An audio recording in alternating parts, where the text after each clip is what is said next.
नहीं नहीं आप मुझे बोलने दीजिए। आप मुझे नहीं आप मुझे अरे आप मुझे 1 मिनट भी नहीं बोलने देंगे, 20-25 मिनट इंतजार कराएंगे, मैं बोलना शुरू करूंगा तो आप सवाल पूछूंगी ना पूछूं भाई। नहीं नहीं आप मुझसे सवाल पूछिए नहीं चल रहा है कि आप आएंगे और लगातार बोलते रहेंगे, आपसे काउंटर सवाल होगा तो नहीं होगा। आपको लगा मैं क्यों फंसूंगी? आपको लगा सर मैं क्यों फंसूंगी? सर अब ये देखिए ये बहुत पुराना हो गया है, कुछ नया लाइए सर, कुछ नया लाइए। अब मैं आपसे काउंटर सवाल ही पूछूं। अनुराग जी सवाल होता है तो बगले झांकने लग जाती हूँ, उनके ढेर पड़ जाते हैं। तो भाई साहब महिलाओं के आरक्षण आप कितना भी दीजिए, जब तक आप राजनीति से ऊपर उठकर महिलाओं की बात नहीं करेंगे, आप सब मंत्रियों के घर तो वही है। आप नहीं कौन मंत्री उनसे मिलने गया, मैं आपके बीच में नहीं बुला राखी जी, सुन लीजिए। आप परेशान क्यों? अभी तो आपकी आवाज उठा रहा हूँ। कौन मंत्री उनसे मिलने गया, कोई मंत्री से मिलने गया तो नहीं मिलने गया। बच्ची जो यहाँ पे 12वीं पास करती थी, लैपटॉप दिया था, उनकी हमने शिक्षा मुक्त की थी। सुन तो लीजिए, आप बीच में बोलेंगे तो गलत बात है। पिताजी अगर आप डिबेट नहीं करवा सकते तो मत करवाइए। बेकार आप आवाज नहीं बंद कर सकते, आपकी हिम्मत नहीं होती। हमको तो ऐसे कोई डिबेट होती है क्या? हम बोल रहे हैं, वो बार-बार बोले जा रहे हैं। ठीक है राखी जी, ठीक है।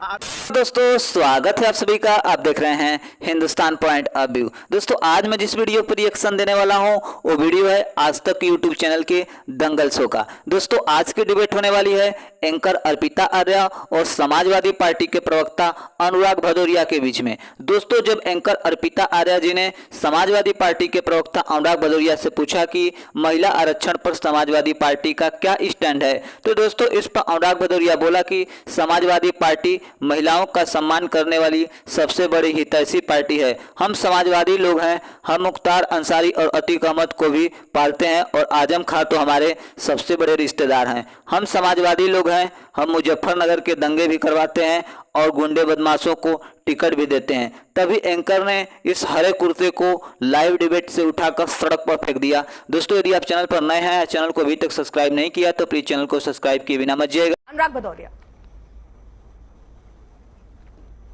मैं तो महिलाओं के प्रति बस एक ही बात कहूँगा, उतारो मुझे जिस क्षेत्र में, महिलाएं कहती हैं उतारो मुझे जिस क्षेत्र में सर्वश्रेष्ठ करके दिखाऊंगी।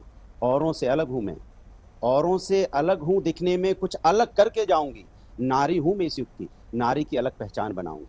ये समाजवादी विचारधारा हमेशा से महिलाओं के सम्मान की बात करती है। लेकिन इतनी देर से आप सवाल लगातार विपक्ष से तो पूछते जा रहे हैं, सत्ता पक्ष भी पूछते ना कि जब पहलवानों के साथ अपमान हो रहा था, महिला पहलवानों के साथ, तब इनकी बोली क्यों बंद थी? यही पार्लियामेंट का जब उद्घाटन हो रहा था, हमारी आदिवासी महिला राष्ट्रपति जी थी, उनको क्यों नहीं बुलाया गया? इनसे पूछते कि मणिपुर में जिस तरह से महिलाओं का अपमान होता रहा लगातार, ये 70 दिन तक चुप क्यों बैठे रहे? इनसे पूछना चाहिए था कि हाथरस की बेटी के साथ अन्याय हुआ तो इन्होंने क्या कार्रवाई की थी। इनसे ये भी पूछना चाहिए कि उत्तर प्रदेश में बस्ती में जिस एक पति के सामने पत्नी का जिस तरह से अपमान किया गया, फिर बाद में दोनों ने आत्महत्या कर ली, उसके लिए इन्होंने क्या किया? इनसे ये भी पूछिए कि इनके एक सांसद है जो वीडियो वायरल हो रहा है, कितना सच है कितना झूठ है। अगर सच है तो पूछिए उस अलीगढ़ के सांसद से कि इस तरह की सार्वजनिक घटनाएं क्यों हो रही हैं। तो ये बात भारतीय जनता पार्टी से पूछी जानी चाहिए कि इनके सांसद और इनके लोग लगातार जिस तरह से पार्लियामेंट का अपमान करते हैं, संसद में खड़े होकर जहाँ पे एक सेकंड अब नहीं आप मुझे बोलने दीजिए। आप मुझे अरे आप मुझे 1 मिनट भी नहीं बोलने देंगे, 20-25 मिनट इंतजार कराएंगे, मैं बोलना शुरू करूंगा तो आप भाई नहीं आप मुझसे सवाल पूछिए ना। नहीं आप आएंगे और लगातार बोलते रहेंगे, आपसे काउंटर सवाल। अब आपको लगा कि आप फंसने लगे, आपको लगा आप फंसे, आप भागने लगे, आपको लगा कि मैं क्यों फंसूंगी? सर अब ये देखिए ये बहुत पुराना हो गया है, कुछ नया लाइए सर, कुछ नया लाइए। अब मैं आपसे काउंटर सवाल ही पूछूं। अनुराग जी सुनिए, पोल खोलना शुरू की तो ठीक है अनुराग जी सुनिए ना, सवाल तो सुन लीजिए मेरा, सवाल सुन लीजिए। मेरा सवाल ये है कि ये जिस अभी हम पूरी चर्चा आप सुन ही रहे थे, है ना, हम लोग बात कर रहे थे कि भाई ये जो शब्दों का चयन हुआ है, ये बॉबकट, लिपस्टिक, जिस तरीके के इन शब्दों का इस्तेमाल, ये उदाहरण जिस तरीके से दिया गया, ये सही है या गलत है? ये समाजवादी पार्टी के प्रवक्ता के तौर पर आप इसको क्या मानते हैं? मैंने आपसे कहा, क्या कहा? औरों से अलग हूं, दिखने में कुछ अलग करके जाऊंगी। मतलब हम इस तरह की भाषा को कभी इंडोर्स नहीं करते। किसी भी महिलाओं को इस तरह की भाषा का उपयोग महिला के लिए नहीं होना चाहिए। वो हमारे लिए सम्मानित हैं, हमारी माँ है, हमारी बहन है, हमारी बेटियां हैं और ये जिम्मेदारी हमारी होती है। लेकिन हाँ, हम बार बार ये बात कहते हैं कि भारतीय जनता पार्टी जब महिलाओं का अपमान करती है तब आवाज कहाँ जाती है आपकी? मैं पूछना चाहता हूँ कि जिस तरह से आज ओबीसी आरक्षण, जब हम बार बार कहते हैं पार्लियामेंट में महिला आरक्षण बिल लेके अच्छी बात है, लेकिन आपने ओबीसी महिलाएं जो पीछे हैं उनको आगे लाने के लिए हम कह रहे हैं कि उसमें कोटा डालिए, तो आप डालने को क्यों नहीं तैयार है? अगर आपको महिला आरक्षण देना भी था तो आपने उसमें क्यों लगा दिया कि पहले जनगणना होगी, फिर परिसीमन होगा, तब ये लागू होगा? इसके मतलब महिलाओं को आप न्याय नहीं देना चाहते, उनका हक नहीं देना चाहते 2024 में, अब 2030-32 में ले जाना चाहते हैं। मतलब वो 7, 8, 9, 10 साल फिर इंतजार करें? ये भारतीय जनता पार्टी महिलाओं के सम्मान में, महिलाओं का अधिकार देने में देरी क्यों करती है? ये तो ये जो अभी हमारी स्थिति थी, इस पर भी एज इट इज भी लागू कर सकती थी कि भाई हम महिला आरक्षण हमने लागू कर दिया, जो भी सीटें उसमें महिलाओं को आरक्षण मिलेगा, कर देते। फिर आपने इतने क्लॉज क्यों लगा दी? इसके मतलब महिलाओं का, आप महिलाओं को लाभ नहीं दिलाना चाहते, आप राजनीति करना चाहते हैं। भारतीय जनता पार्टी सिर्फ राजनीति करना जानती है, और जो महिलाएं पिछड़ी हैं, सर मुझे मुलायम सिंह यादव जी का भी एक बयान याद आ गया, लेकिन चलिए यहाँ कोर्ट नहीं करते, आरक्षण मिलेगा इसके सवालों का ही जवाब ले लेती हूँ जरा राखी राठौर जी। आपको तो हमारे बयान याद आएंगे ना, आपको बीजेपी जो भी बयान गलत है उसका जिक्र कर रहे हैं, आपके सारे सवालों के जवाब राखी जी से लेने जा रही है। अंबर ज़ैदी के पास में नहीं जा पाई, उनकी आवाज नहीं आ रही थी। राखी इन्हीं सवालों के साथ मैं आऊंगी। अनुराग जी आप ना, ठीक सर, अपने शर्त को साफ रखने के लिए आप ऐसे छींटे मारेंगे तो चलेगा नहीं सर, रुक जाइए। अंबर ज़ैदी नहीं आप राखी जी आ रही है, इनके सारे सवाल का जवाब के साथ आप तैयार रहिएगा। मैं जरा अंबर ज़ैदी से नहीं रिएक्शन ले पाई हूं। विपक्ष के बड़े याद करते हैं। ठीक, देखिए अर्पिता, जिस तरह से बात अभी अभिषेक जी ने और अनुराग जी ने कही, उन्होंने राजनीति नहीं करने की बात की, लेकिन लगातार कौन से क्षेत्रों की बात करी, वो प्रॉब्लम है, वो मानसिकता प्रॉब्लम है। मुझे लगता है कि जिस तरह से महिला सुरक्षा की बात होनी चाहिए, जैसे अंबर ज़ैदी जी ने कहा कि हमको हर एक क्षेत्र की बात करनी चाहिए। कल जयपुर के जम्मा रामगढ़ में एक जली हुई बॉडी मिलती है महिला की, ऐसा ही सेम केस वेस्ट बंगाल में मिलता है, बिहार के मोशमपुर में भी मिलता है। तो सभी जगह एड्रेस करने की जरूरत है, और जब तक आपका ये सिलेक्टिव आउटरीच रहेगा, जब तक हम इस तरह से जज करेंगे कि कौन से राज्य में हमारी सरकार है और कहां पे नहीं है, इस तरह की मानसिकता चलती रहेगी। इसलिए इसको रोकने की आवश्यकता है। और लगातार जिस तरह से महिला आरक्षण के लिए आप लोगों ने अपोज किया, आज बहुत सारे सुझाव आ रहे हैं। मैं पूछना चाहती हूं अर्पिता जी, जब आपका अलायंस था तब ये सभी सुझाव आपने एप्लीकेबल क्यों नहीं किए?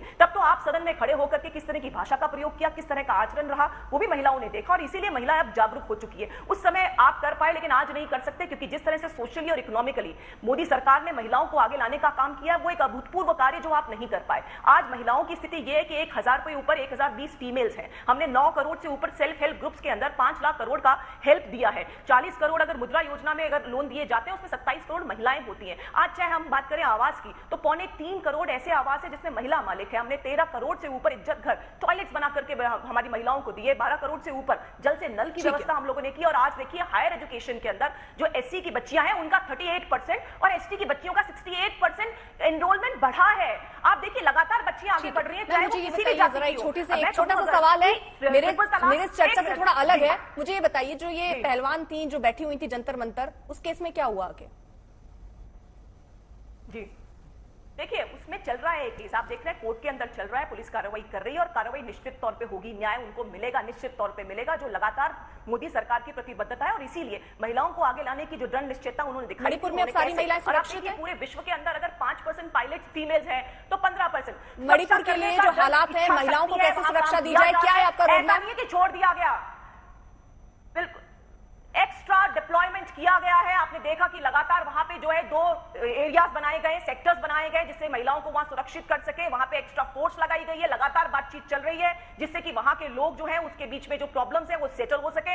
ऐसा नहीं है कि वहां छोड़ दिया गया है। जिस तरह से पहले हमने 93 में, 98 में, 2008 में, 2012 में हमने देखा कि किस तरह से कई महीनों तक वहां प्रॉब्लम रही और कोई वहां नहीं गया। 50 से ऊपर बार प्रधानमंत्री जी वहां पर गए, 400 बार हमारे मंत्री जी वहां पर जाकर के वहां पे इंफ्रास्ट्रक्चर का डेवलपमेंट करना, चाहे वहां पे अलग से एक बोर्ड बनाना, वहां पर पूरी सुविधाएं डेवलप करना के काम किया है। आज अरुणाचल प्रदेश में भी G20 की बैठक हमने करने की हिम्मत दिखाई, चाहे आस पड़ोस के कोई भी कंट्रीज जो है वो प्रॉब्लम क्रिएट करे, क्योंकि वो क्षेत्र हमारे देश का छोड़ा नहीं। जिस तरह से पार्लियामेंट में किया जाता था कि बैरन लैंड है, छोड़ दीजिए, छोड़ दीजिए। दो शब्द राजस्थान की बेटियों के लिए, दो शब्द वेस्ट बंगाल की बेटियों के लिए। मैं बोल लूं भाई, अरे बोलो। देखिए मैं तो बस इतना ही बोलूंगा, बहुत दूर जाने की जरूरत नहीं थी। 500 मीटर दूर, आधा किलोमीटर भी नहीं होगा पार्लियामेंट से। हमारी जो पहलवान महिलाएं तो कम से कम 2 महीने 2.5 महीने बेचारी रोती बिलखती रही। कहाँ गया? कौन मंत्री का नाम बता दीजिए, हम भी सुन लें। सब मंत्रियों के घर तो वही है। आप नहीं, कौन मंत्री उनसे मिलने गया? मैं आपके बीच में नहीं बोला, राखी जी सुन लीजिए, आप परेशान क्यों? मैं तो आपकी आवाज उठा रहा हूँ। कौन मंत्री उनसे मिलने गया? कोई मंत्री से मिलने गया तो नहीं मिलने गया, वो बेचारी बिलखती रही, कोई मिलने नहीं गया। अरे आप पिता जी, अगर आप डिबेट नहीं करवा सकती तो गलत बात है भाई। आप कोई बोलेगा, आप किसी की आवाज बनती है तो कोई बोल पाएगा ना। हमने उनकी आवाज सुनी तो आप कम से कम इतना डेकोरम मेंटेन कीजिए कि हम किसी के बीच में नहीं बोल रहे। हमने कहा अरे नहीं, आप उनसे बुलवा लीजिए तब बोलूंगा मैं। मैंने कहा मात्र 500 मीटर दूर पे सारे मंत्री रह रहे थे अगल बगल में। कौन मंत्री उनसे मिलने गया? कोई मंत्री उन पहलवान महिलाओं से मिलने नहीं गया था। और ये महिला सम्मान की बात करेंगे, राष्ट्रपति जी जो प्रथम महिला है, आदिवासी समाज से आती है, पार्लियामेंट का उद्घाटन हो रहा था, नहीं बुलाया। पार्लियामेंट का पहला सेशन चला, नहीं बुलाया। ये सम्मान करेंगे, ये सम्मान करेंगे महिलाओं की। जब महिलाओं की जब पार्लियामेंट सदन के अंदर एक व्यक्ति भारतीय जनता पार्टी का नेता जिस तरह से शब्दों का इस्तेमाल कर रहा था, उस शब्दों का जिस तरह से उसने इस्तेमाल किया, क्या आपने कार्रवाई की? आपने प्रमोशन दे दिया, उसको प्रभारी भी कहीं का बना दिया। ये आप देश के अंदर जो संविधान का अपमान कर रहा था, राष्ट्र का अपमान कर रहा था, देश का अपमान कर रहा था, बोलने का मतलब होता है पूरे राष्ट्र का। राष्ट्र में सभी आते हैं, लेकिन क्या कार्रवाई हुई भारतीय जनता पार्टी ने? कुछ नहीं। अरे हम तो पश्चिम बंगाल की बेटी के साथ अन्याय होता है तो भी आवाज उठाते हैं, बिहार की बेटी के साथ तब भी उठाते हैं, उत्तर प्रदेश की बेटी के साथ होता तब भी उठाते हैं, राजस्थान की बेटी के साथ होता तब भी उठाते हैं, और दिल्ली की बेटियों के साथ होता तब भी आवाज उठाते हैं कि महिलाओं के साथ अन्याय नहीं होना चाहिए। यही समाजवादी पार्टी जिसने 1090 महिला समस्या के लिए बनाया था, यही समाजवादी पार्टी जिसने 100 डायल समस्या के लिए बनाया था, यही समाजवादी पार्टी जिसने बच्ची जो यहाँ पे 12वीं पास हो जाती है लैपटॉप दिया था, उनकी हमने शिक्षा मुक्त की थी। यही समाजवादी पार्टी जिन्होंने